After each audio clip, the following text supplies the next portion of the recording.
ancient board game, sorry, turn-based. And the nice thing about this approach is that it completely learned the game from scratch.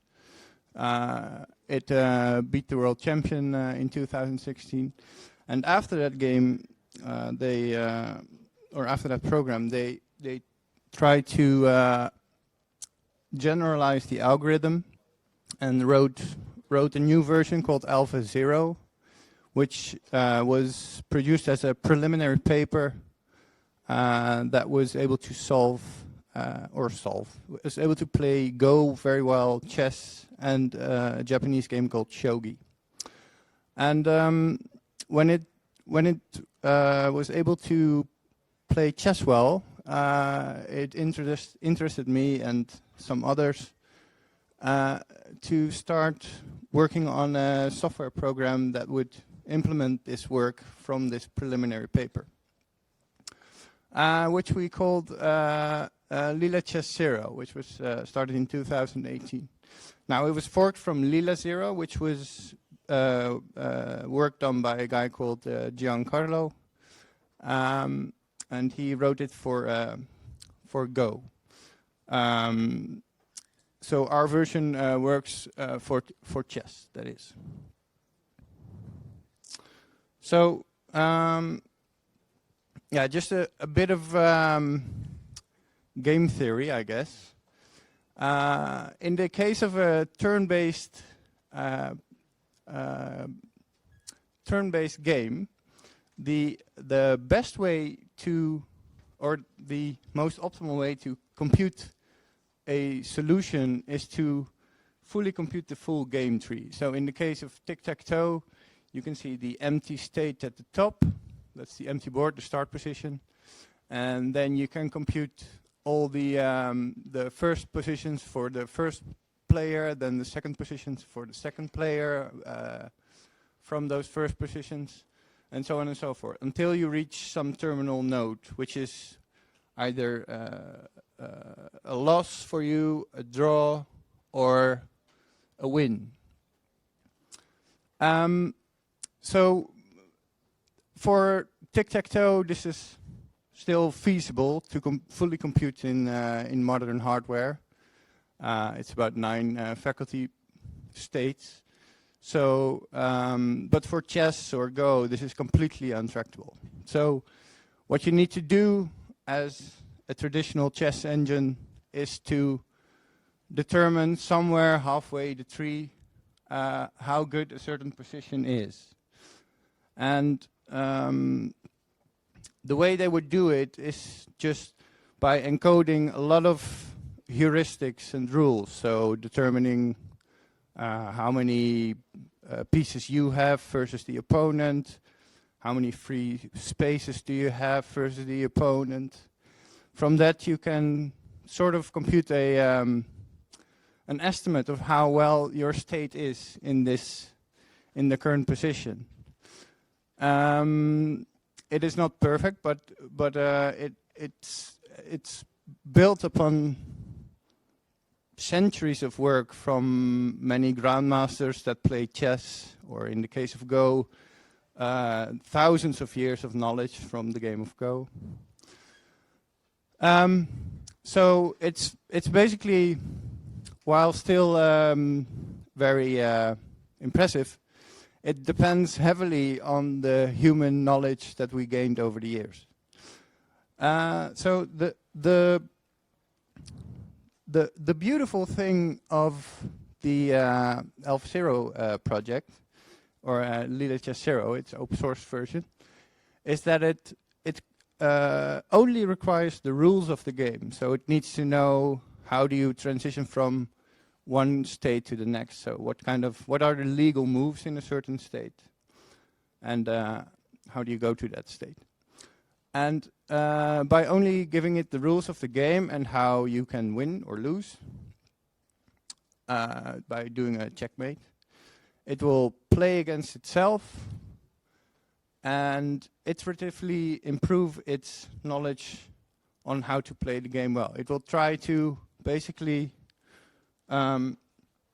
from this game tree, it will try to learn this evaluation function that instead of relying on the human knowledge for centuries, it will learn from itself using neural networks. And the nice thing about the latest improvements in the neural networks is that it's well, they are able to learn image data very well. So all we need to do, more or less, is just give it a representation, an image representation of the current chessboard or Go board, and it will give out a probability of if it's either winning or losing, or an expected value if it's winning or losing, or if it's going to be a draw. And the beautiful thing about this visual interpretation, instead of these hard-coded rules that were usually the case, is that it's able to really play positionally very well. And this creates beautiful gameplay, which I encourage you, if you like chess or Go or something, and you've played traditional engines before, they can be rather dull to play against. But using this neural network and reinforcement-based learning method, it will create beautiful gameplay, which is fascinating to play against. And if you also see the games that it played, that AlphaZero played against itself, you can find various YouTube videos on it. I mean, I'm not a good chess player. I don't even know my rating, but I could see that it was really beautiful to observe how it was doing this. Very positionally, not a lot of calculation per se. Well, it can do both very well, of course. That's why it's a very good chess engine. So, how am I doing on time? Okay. So we did run in a lot of challenges technically. So the preliminary paper by DeepMind missed a lot of the technical details on how to the exact architecture of the neural network. Google had a massive amount of compute power that they threw at it. Whereas we would rely on the community to lend us their GPUs, and they would play games on their GPUs. These games would be uploaded to a server. Initially, they would be uploaded to my homemade NAS, and then trained on my local desktop computer. But as the project grew, this quickly became untractable. So we did a bit of crowdfunding and got some dedicated hardware for it. But still, the clients come and go. So we had a very variable compute budget compared to what Google had. They just have a lot of dedicated cloud compute they could throw at it, so they knew exactly the budget or the amount of compute they had for their project.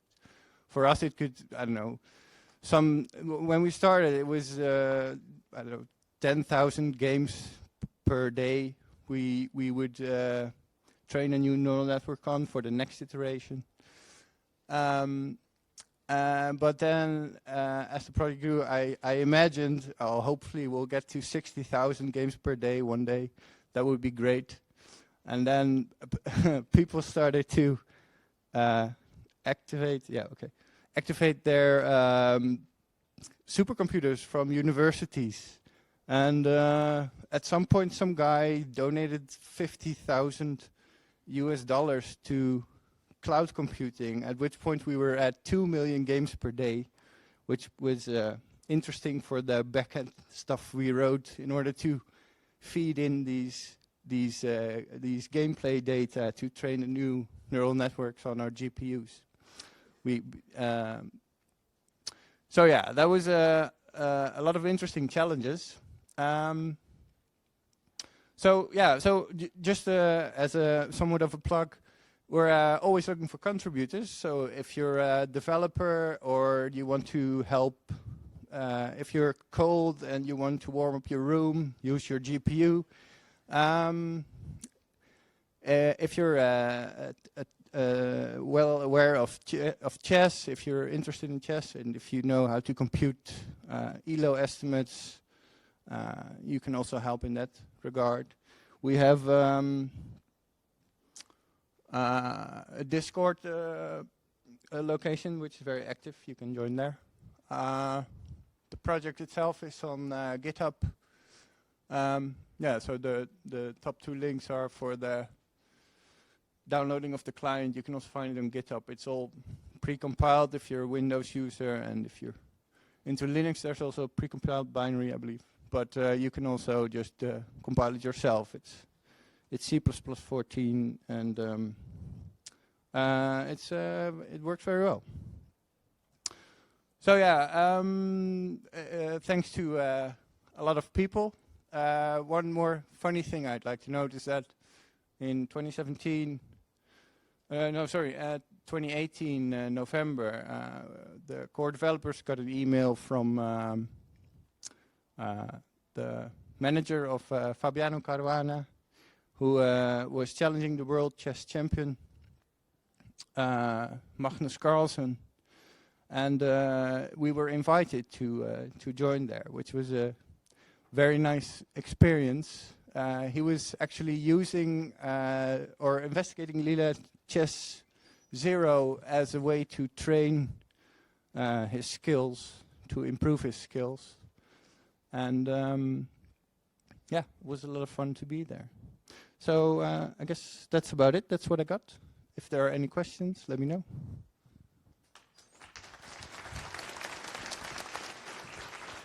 Okay, thank you very much.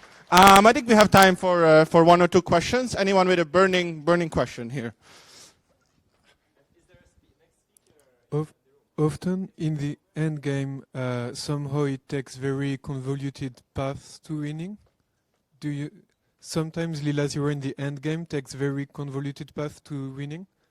Like for instance, promoting to a rook or a knight or something. And do you know why?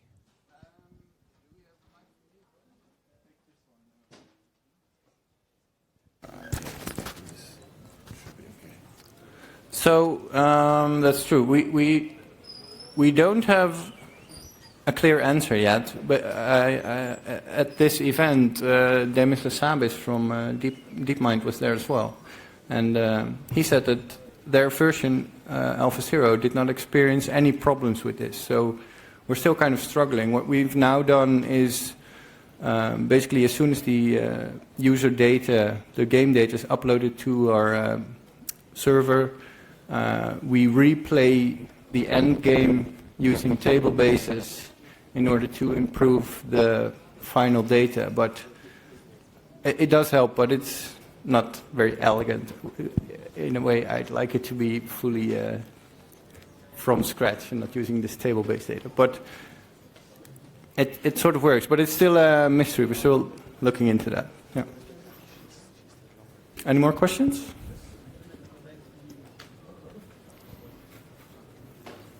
Let's give it to the guy in the volunteer T-shirt. He's been working hard for it. How strong is it? Oh yeah, how strong is it? Yeah, so it's among the top 4 engines in the world right now. For the latest data, you can find it in the Discord. There are many volunteers who actively keep Excel sheets that try to compute how powerful it is, but it is on commodity hardware. So the ELO is not up to par when you throw it against a lot of very powerful hardware. There are also various chess tournaments that are being run from TCAC and CCC. I think it's about 3,600 or something now.